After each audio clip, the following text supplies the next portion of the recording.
welcome to Workshop 5 of Art Journaling as part of the RTMinds project. So all you will need today for this week is your journal and a selection of different coloured pens. So this week it's all about colour and the meaning of colour to you. All we're going to do to start with is look at 6 colours: yellow, green, blue, red, white and black. All I would like you to do in your journal is I would like you to write your colour and then write down anything that comes to mind. I've done red here and I've done green. So I'd like you to do those 6 colours and just really think about the emotions linked to those colours along with any objects or thoughts or feelings that come to mind. You can write these in a list, you could do them in a spider web or any other way that you desire. An example for red might be love, anger, spicy, stop, Christmas, danger, passion and warmth. There really isn't a right or wrong answer for this. Everybody will have different thoughts and feelings relating to different colours.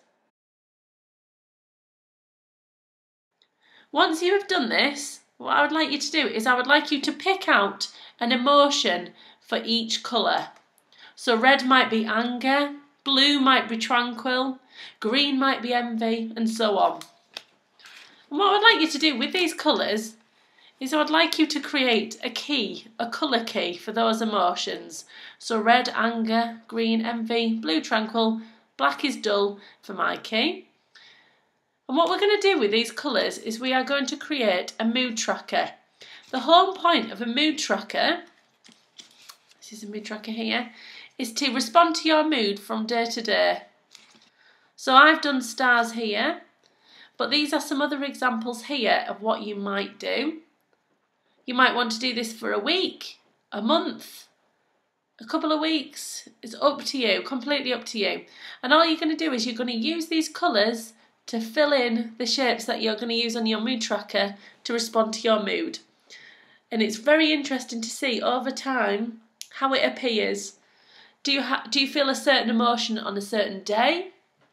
Are you happy at certain points of the week when you're doing a certain activity? It really is a great way to unpick all of those bits and pieces. You'll also find that you can add various colours in each shape as well. You don't have to do a block colour.